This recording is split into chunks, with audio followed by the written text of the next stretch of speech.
Well, folks, welcome back. This is Dunk's Movie Corner, week 5, I think. We did it. We made it a whole month or so into this adventure. I think this is supposed to be through the 5th, from the August 5th to, oh God, looking at my calendar, I think this is the 5th through like the 11th-ish. My weeks are blurring together. I feel like I'm just going to cut off the part where it's the day specific and just say week 5, week 6, whatever, because it's too much to keep track in my head, or at least write it down or anything. So it's just going to be a rough week in review. So going forward, that's just what I'm going to be doing. Either way, I did watch a couple more movies than the last few weeks this week. I'm still plowing through Dexter. I'm on season 7 of 8 of the original series, and then there's a one-off series set a little later, which I've heard better things, because season 6 and 7 are not great, if I'm being honest. So, but I'm also at the point where I'm in too deep to stop now, so I feel like I need to finish and see the thing through.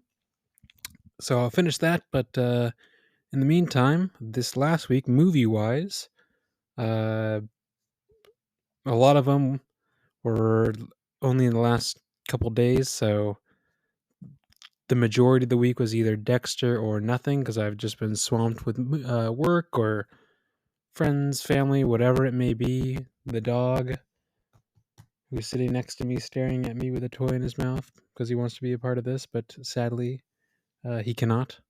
Either way, so I started the week with Plus One. This was a rom-com 2019, something I put on to have on while I think I was doing laundry or something. I'm not sure. Either way, it was fine. It was really predictable, which, sometimes that's fine. That's okay. The female lead, which I looked her up, she has not really done anything else. She was great. She was definitely of the cast, she's definitely the one who actually made an impression. Um, the other lead, Jack Quaid, Dennis Quaid's son, he's like one of the main characters from The Boys on Amazon Prime. Like, he felt very paper thin as a character. Like, his development was, I could have written that in 2 minutes, and I'm not a writer, kind of thing. And maybe that was just what he got to work with script wise. Maybe it was him. I don't know. Either way, Maya Erskine, I guess, is the female lead. Hope she gets to do more. She was cool. Yeah, it's just a bunch of weddings. I have only gone to one wedding ever, so maybe I just don't have enough references to know the ins and outs of the stuff they were talking about, but it didn't really grab me. Granted, I don't think it was really supposed to grab anyone. Like, this felt like a safe, easy watch slash movie to recommend or see to anyone. Like, it's not going to be on anyone's top 10 list. If it is, there might be something wrong with you. Yeah, so that was Plus One. I think I gave it a 2.5 out of 5. I mean, again, not the worst thing I've ever seen, but definitely not the best. Like, again, good, not maybe not. I wouldn't even say good, not great. It was fine, not great, I guess is how I would word that. But going from that, I watched We're All Going to the World's Fair. It was a 2021 release. I only watched this because for my other podcast with my brother Hayden, which is called the Movie Bros podcast, where we pick one movie and talk about it about once a week or so. Because both he and I watch a lot of movies. If you ever wanted to check that out, I'm sure that's on Spotify somewhere. You can find us, but we have a big ticker that chooses movies for us, where we input all the movies that are on all of our watch lists. This was on his. I have no idea why he put this on here, and he doesn't even remember putting this on here, but either way, that's what it shows. So that's what we decided to watch for this week. I think we're reviewing it tomorrow night, so you can always tune in for that. But wow, again, maybe because I'm not one of those. I came up in the just shy of the generation that is like quote unquote chronically online all the time, but I was so bored of this. There was no point where I got captured by it, enveloped by it. Like there's no part where I was like, "Oh man, I'm actually like invested in this at all." It's a horror movie, but it wasn't scary at all. It felt like a student film that somehow got semi mainstream like publicity, like interest in it. Would not really recommend this to kind of an it's weird because there's a couple of uh like film people, for lack of a better word, that I follow either on YouTube or on Letterbox or whatever, and they praised this like fairly highly, and I don't get it.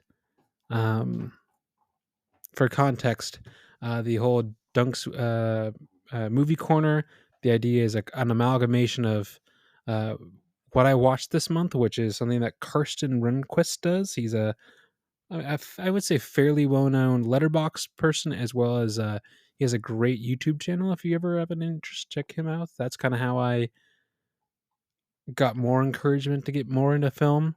It's amalgamation of where he does a monthly video of what he watched all that month, and he kind of breaks it down. I figured I'd just do it every week. It's that, and then there's "We'll See You in Hell," which is a movie podcast with a couple of fellas that I like. Where part of it they go to one guy where he watches a lot of movies and he talks about the movies he watched that week. So I figured why not just combine the two and make it Dunk's Movie Corner. I guess yes, I know there's that book called Steal Like an Artist, and that's kind of what's happening there because I figure I can kind of do my own thing off their shoulders. Either way, I feel like I'm getting sidetracked. Yes, we're all going to the World's Fair. Not my thing. Not sure who it's really meant for. I gave it 1.5 stars. It was sort of found footagey, which I have no interest in. It's horror, which I have no interest in, but it was also just not scary. Um, yeah, that's that's my thoughts on that one. I wouldn't exactly call it a strong serving up, but from there, I feel like this week is usually I watch. I would say generally good movies. At least I try to. But I've just been going after one after another of just duds. Because from there I went to Fantastic Four, the one where it's like Fantas Four Stick. And the titling is really bad. The 2015 version where it's Miles Teller, uh, Michael B. Jordan, like the not good retelling. I gave this half a star. I was almost asleep by the end. The acting is bad. The story is really not good. The just every it's not good. Generally not good. The Thing, like Benjamin Grimm, where he's like the rock dude, his like I get that they were trying to do something different from the previous version with Michael Chiklis, where I think it was early 2000s, and like I might rewatch those. Those were actually a lot of fun, but this is all CGI, and for some reason they made his forehead like he looks the thumb. I can't not see a thumb. I don't know. I know that's such a small thing. Uh, the pacing of this, I think, was what really got me. Is it took so long for them to actually get their powers in this movie, and then the only like bad stuff, like the actual, like Doctor Doom, which was bad. Like, he looked bad. Like this whole thing was terrible, but he didn't even come into play until the last. I want to say like 22 minutes or so. So there's a good. What is the run time on this? Let's see. It's 100 minutes. Yeah. So that's 80 minutes where there's just it's dragging its feet to get to anything of interest. Which is weird because Kate Mara, who's the Invisible Woman, uh, actually looking back at the cast, all of them have gone on to do much better things than this. Even the guy who played Benjamin Grimm, what's his name? Jamie Bell, he's gone on to do things. I think he's done more stuff on TV than movies, but Kate Mara has done stuff. Michael B. Jordan. I mean, come on, it's Michael B. Jordan. He's done tons of stuff. Miles Teller. I mean, he's done all kinds of things since this. I feel like this was such a flop, and that's a flop by everyone. I mean, if you look at this rating generally, it's like 1.3 out of 5. That's an average. So that's oof. Yeah, it's not great. Like there are more people giving it a bad score than not, and yet somehow everyone in this kind of came away and went on to do better things. So I'm glad for that. If you look at the director, which is Josh Trank, I didn't recognize anything else that he's done, but he did Chronicle, the which is on my rewatch list. It was that superhero ish movie before it was like common to have superhero movies, where it was a bunch of guys who had telekinesis in Seattle, which I always thought was kind of cool. But I remember it not being a great movie. And then he also did Capone, which is Tom Hardy being like a senile uh, gangster, which I think I turned it off in the first like 10 minutes. So the guy has not had a huge, I don't know, consistent track record of anything. Um, yeah, I don't know what prompted me to turn this on, but I'm trying to find movies that I haven't watched that have any amount of interest to me. And I guess it was one of those like, I know this is going to be bad, but I haven't seen it and I feel like I should see it. Uh, so that was 2015. From there, again, this was a suggestion from someone, so I wouldn't say that I inherently I sought this out, but from there I went to 1987 Moonstruck, which is Cher and Nick Cage. And I only watched the first hour of it. I think that was enough, but she's got a very specific face that I don't know how to describe. I don't know if it's pretty or not, but it's very distinctive. Like I don't know. It's doe like is maybe the right word. I can't really describe it. And he's just always a wonky looking dude. Like he's not a leading man. He doesn't have that look ever. And Nick Cage being Nick Cage, where he just does his thing. Like I waited around for the first probably 40 minutes of other things happening before he even showed up. Uh, and I would probably get around at some point to watching the rest of it, maybe. But there is some kind of cute stuff where it's like all of these different couples talking about how like the moon influenced their love story, which was kind of cute, but uh it's not again, I would not call it a good movie, but it's weird. Generally speaking, people are giving it 3.8 out of 5. It's gotten fairly good reviews. Um Again, maybe it's not for me, but I had not a bad time watching it, I guess is a good way to say it. Um Nick Cage loses his wife and loses his hand in like an accident. Or the accident is where he lost his hand, and then his wife couldn't handle it that he lost his hand, even though he's got like these wooden fingers, which are clearly just like you can see that he clearly still has a hand kind of thing, that he just put like prosthetics over it to make it look like he has a wooden hand. It's ridiculous, but B, there's a bit that he's just like screaming that he lost his hand and then he lost his bride, and it's this whole bit where he's like in a basement bakery, like just I don't know, just being Nick Cage, and sometimes that's all you really need. And I was thinking about this earlier, where there's not really any other actor that's like that. There is no other Nick Cage. Like everyone else is a little bit too much of a straight man or goofy comedy, sure, but like he's kind of in a league of his own because he's not like a kooky character. He's just I there's not really a word for it. Like I don't know.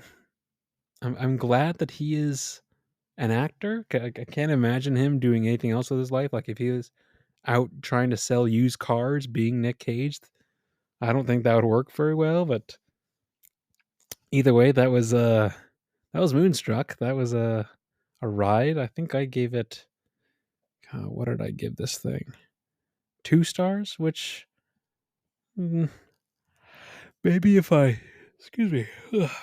Maybe if I finish this, the other 40-ish minutes of movie would make or break those choices, but yeah, that was what I saw last week or this last week. Again, the week is I would maybe say in quotes or italics where it's a rough week. I might just do this generally for a week when I feel like there's enough to talk about and things like that. But um yeah, again, always good to watch new things or things I haven't seen, or even if they're bad movies, at least I'll have more perspective on different actors or directors or whatever it may be. And yeah, if anyone has any more suggestions, even if it's a bad movie that I know is going to be bad, or maybe if you know I've talked about an actor or actress or director or cinematographer or anything like that, and you're like, oh, if you like or dislike them, you should try this or whatever. Shoot me a note. You can find, I mean, obviously this is on Spotify, but I think you can reach out to me on there or Letterboxd or my Instagram, Duncan8 Donuts. I might see if I can make one for this, depending on how consistent I keep doing this. Um, yeah, thanks for listening. Obviously, go and maybe watch these movies for your own and form your own opinions, or just choose a movie to watch. Just try to consume, I'd say, maybe some sort of media. I think it's to a certain degree healthy. It's for me at least. Again, this is just my own personal opinion, but uh, some people read, some people listen to audiobooks, whatever. I find I like I like stories, and that's what I find movies really are at their base. That's why if the story is not compelling, I don't usually like the movie. And yes, you can zhuzh it up with fancy effects or cinematography or the music, which all very much help. But again, I think they should help tell the story. But at the core, that's what I like about good movies is usually they are good stories. So if you have a good story you think I should watch and ingest, for lack of a better word, uh, yeah, come tell me. And I'll see you all in the rough next week, which if I'm consistent or semi consistent, that'll be around like the 19th or 20th.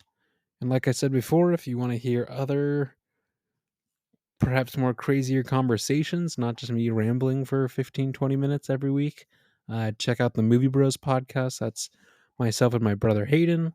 Uh, we just did Deadpool and Wolverine. We've done Twister. We've done all kinds of stuff. So that's much more of a fun back and forth a little bit. Uh, yeah, check that out, and I'll see you all next time.